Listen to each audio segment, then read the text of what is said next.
again, narinig nyo naman, di ba? Sabi, titigilan na kayo. Sabi niyang kaso, aatras yung kaso sa iyo, yun yung kaso sa affidavit na i-file sa Manila. Na sinabi doon na siya ang kakasuhan pa. So, yun yung binabanggit doon. So, again, thank you sa inyong lahat for that opportunity. Kasi ngayon ko lang ito nilabas. First time. And I hope that this will help Gutesa and his family. Dahil, again, siya ang kakampi ng ombudsman sa kasong to. For the record, sir, buhay po ba si Gutesa o hindi?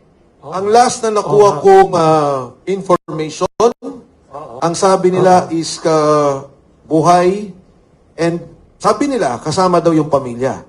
As kung saan, hindi ko alam. Pero I'm sure hindi din siya abroad kasi makikita naman sa records kung nag-abroad eh. So you don't know, sir, who is in custody now of Gutesa? Exactly.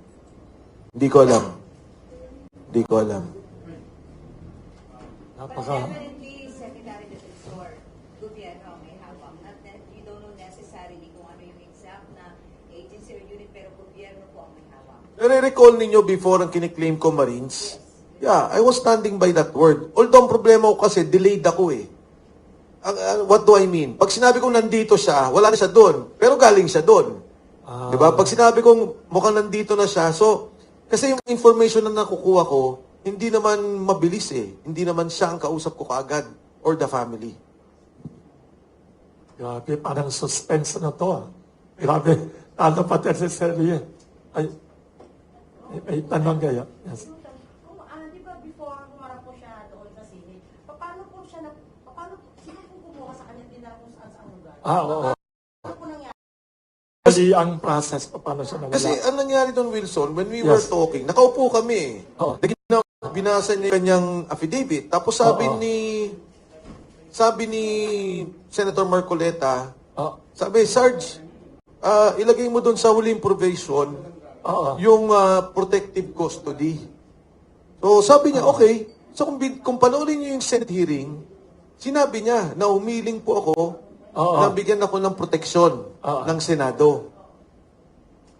Nung in the middle of the hearing, na pinapanood ko siya, nagulat ako ang sabi na niya, hindi ko na ho kailangan ng proteksyon ng Senado o proteksyon ng DOJ. Diba ganun yung nangyari? Tapos sabi, tinanong siya ni Senator Bato. Sabi, iba talaga yung Marines. From there, alam ko napunta siya sa Marine Compound. Kasama nung MC2. Sa pagkakaalam ko ha, MC2. Pagkatapos nun, wala na. Wala na. Hindi. In fact, pag labas pa lang ng Senate, wala na akong alam. Hindi ko na siya namomonitor.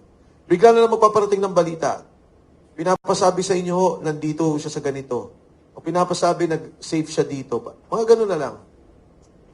So hindi wala pong information kung sino kumuha sa kanya, saan siya dinala, paano siya Okay. Ang kwento, mukhang ang kwento is, nung una, totoong proteksyon. Protect by his former na mga kasama at saka yung unit niya. Okay. And then later on, naging detain na. Na-detain na siya. Pero madaming transfer ha. Hindi lang to isa o dalawa. Pero last update nyo, kung wala kang alam kung One. saan siya exactly. Buwan na. Last update ko, buwan na. No, wala ka namang communication sa pamilya. Wala. Again, Kung ano yung whereabouts niya. Family po. noong December, December pa yun. nagparating ako dun sa asawa. Sabi ko, pwede bang ilabas ko na to, mag-file na tayo.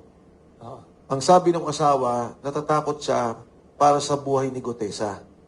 Baka mamaya, pag may lumabas na mga ganito, o lumabas na kung ano man, talagang mapahamak na ang buhay ni Sergeant Gutesa. Sir, anong demo o challenge mo kay Ombudsman Remulla na ilabas siya in public para magkaalaman kung talagang safe siya o ano? Actually, hindi naman ako, it's not a challenge or it's not a dare to Ombudsman Remulla, more of an appeal. Okay. Na Ombudsman, Boying, eto na yung kaso mo, andito si Gutesa, sa kaso mo, isa siya sa mga halagang bahagi o pundasyon na ifinail mong kaso, humingi ako ng tulong. Na kung maaari, malocate niya na si Sergeant Gutesa at maipalabas niya at mabigyan niya ng proteksyon. Kasi you have to understand dati, medyo ang pananaw mo lang di ba? Away Ang pananaw mo, ginigipit yung tao, pati yung 18 Marines gigipitin, kaya ayoko, hindi ko nilabas to. Pero ngayon na nakita ko na material siya doon sa kaso ni Ombudsman Remulla, humingi ako ng tulong at umapila na kung maaari matulungan siya. Sir, do you have a chance communicating with the ombudsman? No, none. Ah, So, balik tayo doon sa pagsasampa ng kaso ni Ombudsman kay Martin Romualdez. So, wala ka parang nakikita na motibo dyan, sir? Kasi baka mabudol na naman tayo. parang possible ba na mahinang case or fake case? Yan ba sinasabi niya? Tapos, Tama.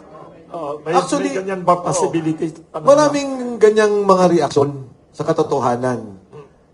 Kaya nga ang sinasabi ko nga, kung kinakailangan pa ng pagtulong mula sa 18 Marines, tutulong pa sila para lalong mapalakas ang kaso. Pero alam nyo, itong kasong to kasi, pag i-final to, plunder, kulong kagad habang nag-hearing ng kaso. Walang bail yan, ano? Walang bail. Under, Plunder. Oo. Kaya, naintindihan ko naman yung pangamba ng iba na baka budol-budol, baka skripto. Pero mabigat to The fact na isinama yung 18 Marines at si Sergeant Gutesa, Yes. mabigat para sa akin dahil may personal knowledge sila sa delivery ng pera.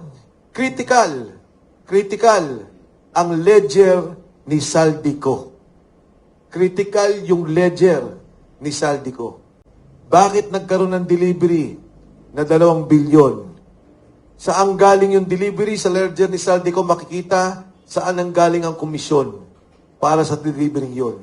So, importanteng madikit-dikit pa rin ang lahat ng ebidensya. Kaya nga, kala ko yung kay pagpunta ni Secretary Vida, isa yon sa mga gagawin. Hopefully naman, magawa pa rin nila, may pagkakataon. And importante, siguro dapat makausap talaga nila si Saldi. Alam mo, for example, naalala nyo, ayaw payagan si Saldi ko sa Blue Ribbon Committee. Yes. Ayaw payagan. Yes. Pero ito, kinuha na yung evidence ng videos ni Saldi ko. If I may read the particular provision of this. Ito, sinabi niya, the masterminds of the flood control kickback scheme at the time